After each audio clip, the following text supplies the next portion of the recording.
Hey, what's going on, guys? Welcome to the Black Financial Channel. I'm Dr. Boyce Watkins, and I wanted to review a stock that a lot of people have been talking about lately. It's called Beyond Meat.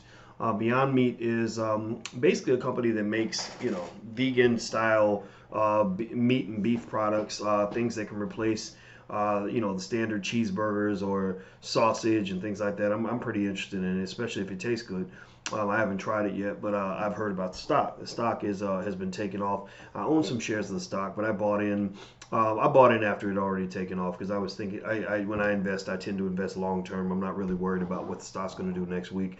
And basically, the right after I bought it, the stock took a 20% price dive, mainly because one of the analysts from J.P. Morgan Chase, who had actually put a $120 price valuation on the stock, actually downgraded and basically said that the stock is not worth what it's being presented for on the market, what people are paying for it on the market. Now, what I'm going to do is read some of this to you. Now, what's interesting about companies like Beyond Meat is that Beyond Meat is not making money. Just so you know, they're losing money, and their stock is still a high flyer. And I'm going to give you some theories in terms of what I think might be going on. But let me read some of this to you, and then we'll talk it through.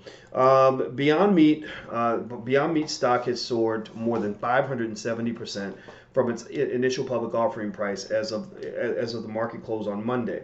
But one Wall Street analyst thinks that the plant-based protein company's valuation is now beyond reason. J.P. Morgan's Ken Goldman downgraded Beyond Meat to a neutral rating on Tuesday, news that sent shares plummeting nearly 20% in early trading. So he used to tell people to buy it. Now he's saying, like, just hold it, don't sell it, don't buy it, don't do anything. The runaway success of Beyond Meat since its May 2nd IPO seems like a classic case of investor mania, which I agree with. The mania is kind of interesting because when most investors buy, they're not thinking about whether or not they're looking at maybe how well the company appears to be doing or how cool and trendy the company may be or how popular it is. I don't know if they're able to really process the fact that if you take a pie and you chop it into enough pieces, then the pieces that each person gets are pretty small. So let's say I have one pizza where I'm going to give you half of the pizza and it's about this big. But then I say, okay, well let's get this gigantic pizza and let's make it 20 times bigger than the original pizza. But you have to share it with 3,000 people. Well, a smart person is going to say, yeah, I'm not going to pay the same price for a slice of the big pizza as I would for the small one, because even though the pizza is bigger, the slices have gotten tinier, right? Because you're sharing it with more people. So a lot of times the number of shares outstanding is very important in terms of knowing whether a stock is worth what it's worth. My theory is that people tend to just pay whatever they can afford, and they buy the companies that they like and the companies that seem to be making money. And making money becomes kind of a complex thing because they're not talking about making profits. If you look at Beyond Meat's revenue, the revenue skyrocketed. It went from 33 million, I think, in 2017 to about 87 million last year. But the losses are pretty massive. They're losing lots of money in the millions. It doesn't mean that they're always going to be unprofitable, but as of right now, they've not made a profit. And so if they stayed exactly where they are right now, I think their total loss was about 30 million last year. If they stay, which actually isn't bad, by the way. Companies like Uber are losing a lot more money than that.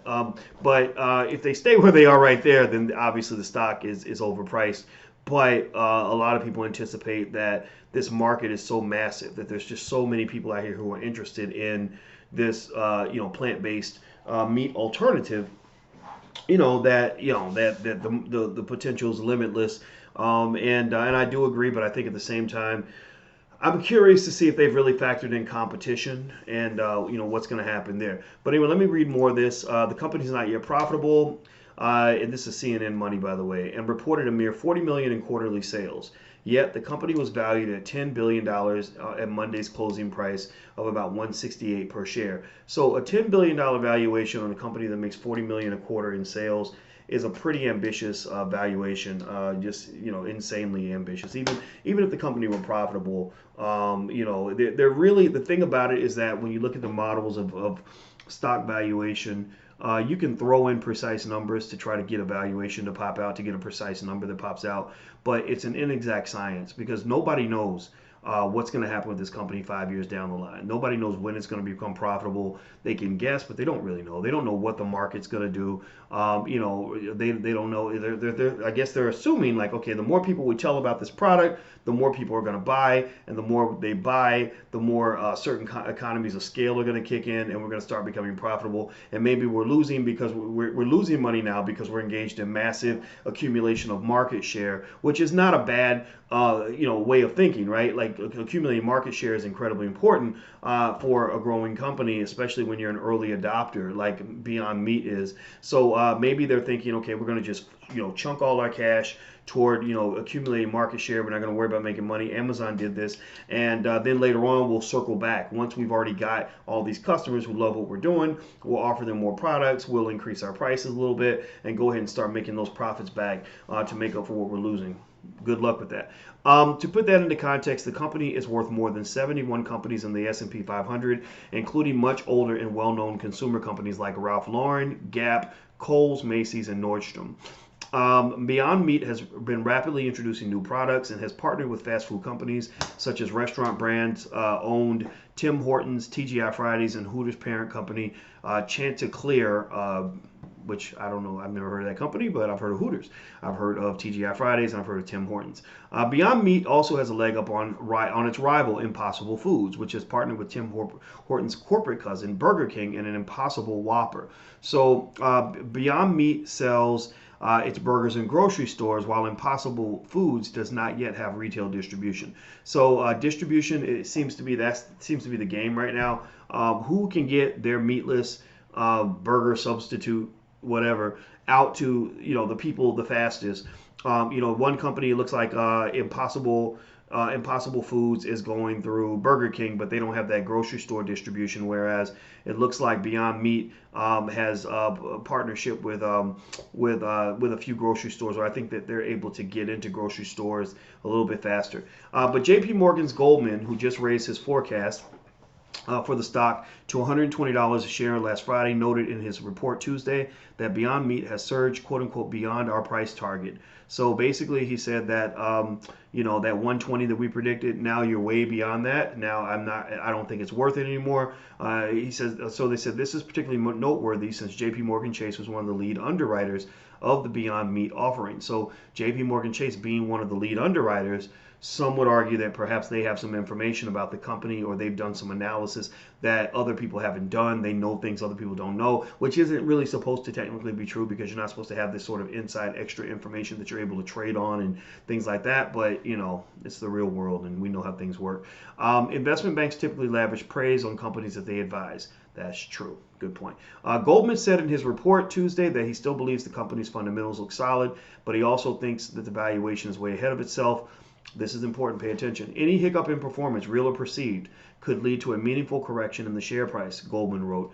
What he's basically saying is that when you are a growth company is a company that's not very big, but they're growing very, very fast. So people make broad, long-term, massive predictions and projections of what the company is going to do in the future. Any little tiny piece of bad information can completely disrupt everything. It's almost like somebody who goes on a date, and the woman goes on a date and she says, "Oh my God, I met my husband. He's the greatest man ever, and we're gonna have kids, and we're gonna name the kids Joe and Billy, and we're gonna live in a house with a white picket fence, and then we're gonna be married forever and ever and ever," right? And then let's say the next day she expects the guy to call at 2 o'clock, and he doesn't call at all. He doesn't call till the next day, and she's all upset and disappointed. Well, then maybe her sadness can be driven not just by the fact that he didn't call, but her sadness can be driven by all the crushed dreams of all the things that are going to happen in the future. Well, the stock market's like that too with a growth stock. You see, growth stocks are very different from, say, value stocks or more mature companies or blue chips. Blue chips are kind of proven. Coca-Cola, you kind of know what Coca-Cola is going to do. They might make some changes, but they're the big fish on the block. They're already out there just making money, and they've got assets in place, everything else. They're not a tiny growth company that's full of potential. You see, you can value potential on the market, but potential is a lot harder to value than actual real results, right? So ultimately, growth stocks they provide the most potential and possibility. That's why their valuation tends to exceed what their actual tangible assets represent.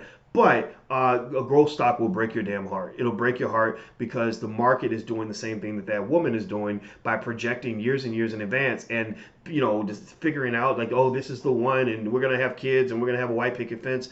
So what can happen is, one little tiny piece of information can cause a massive movement in a stock price of a growth stock, whereas Coca-Cola could have that same piece of information, and you say, oh, that's just Coca-Cola. We know that they'll work it out because this is what Coca-Cola always does. So a lot of times what you know is more valuable than what you think you know, or what you think you're going to figure out, or what you think is going to happen. So I'm going to say, in terms of buying it, I own some shares of Beyond Meat because I just think it's a cool company. I like the concept. I want to see what happens, and I thought it would be a good add to the portfolio. But it is risky. It's riskier than other stocks, and also the fact that it's not making any money, it means you're taking a lot of chances. So don't get too excited. Just wait and see what happens, and don't ever think that because a company's making money or getting market share that is very popular that it's a good investment. That's just not true. So anyway, I'm about to go, guys. Please hit the thumbs up button. Also, don't forget, if you want to sign up for our masterclass, we do masterclass investing every Tuesday night at 8 o'clock. You can actually go sign up now. You can check out the recordings. We're going to reboot the masterclass in a few weeks. You can go to drboycemasterclass.com. That's drboycemasterclass.com. So I'll see you guys soon. Take care. Have a good day. Be good. Bye-bye.